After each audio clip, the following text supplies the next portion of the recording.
Quais as armadilhas por trás do conceito de utilização de mão de obra, pessoal, que eu falei lá no início do vídeo? Pessoal, um dado importante é que a gente tem que tomar cuidado, e esse estilo de contabilidade tradicional, que é chamado de custo ABC, ele muitas vezes ele força uma determinada operação a trabalhar mesmo que não haja vendas, né? Para que teoricamente a mão de obra esteja ocupada. Então, quando a empresa que calcula a sua utilização de mão de obra, o seu eficiente de mão de obra, ela não calcula no processo final, ou seja, quando a célula entrega o produto para o estoque, mas calcula individualmente por operação, e ela sabe teoricamente, ela prega teoricamente que o operador ele não pode ficar ocioso. Muitas vezes, no afã de não deixá-lo ocioso, a gente acaba criando estoques intermediários, geração de work in process, que é muito maléfico. Acontece o que? O fenômeno da superprodução. Então, muitas vezes é maléfico você trabalhar com um operador a todo momento, a não ser que sejam operações críticas, operações que a gente chama de gargalo. Então, aqui está a grande armadilha.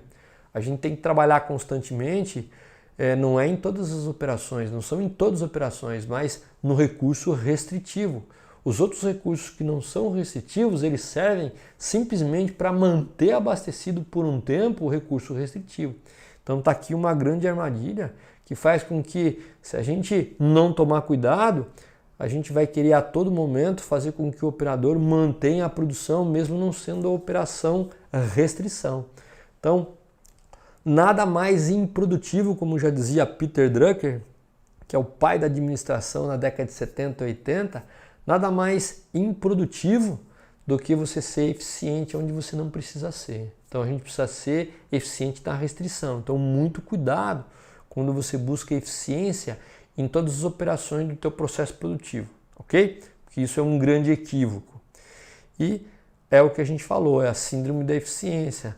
Eu tenho que trabalhar constantemente com todas as operações, sendo que existe sempre um desbalanceamento operacional. Eu tenho que sim trabalhar forte na minha restrição.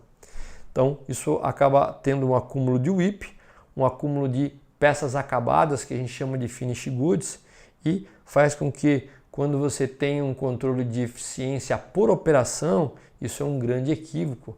É necessário que você abomine esse tipo de prática, porque não ajuda você a vender mais peça. Pelo contrário, cria uma fila enorme no processo com uma grande quantidade de inventário e faz com que você utilize mais insumos para produzir essas peças que não vai te levar a lugar nenhum. Então está aqui uma dica para que você, se tiver que controlar, você controle a tua eficiência, a tua utilização de mão de obra sobre as entregas de produto acabado. Quando você entregar o produto acabado vendável, você recebe as horas.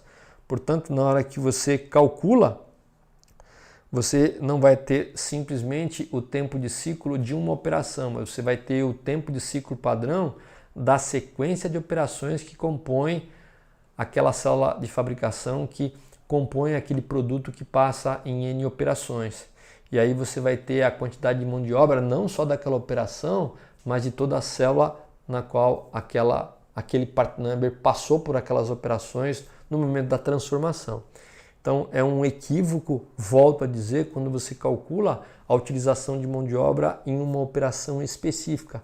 O correto é você produzir por toda a célula e ganhar as horas a partir do momento que você a entrega. E tenha sempre o cuidado que melhor ainda do que você entrega é o que você vende. Se você está gerando horas simplesmente para colocar a peça no estoque, está aí um outro grande desperdício, ok? Então as peças que a gente coloca no estoque, ela tem que ser vendável.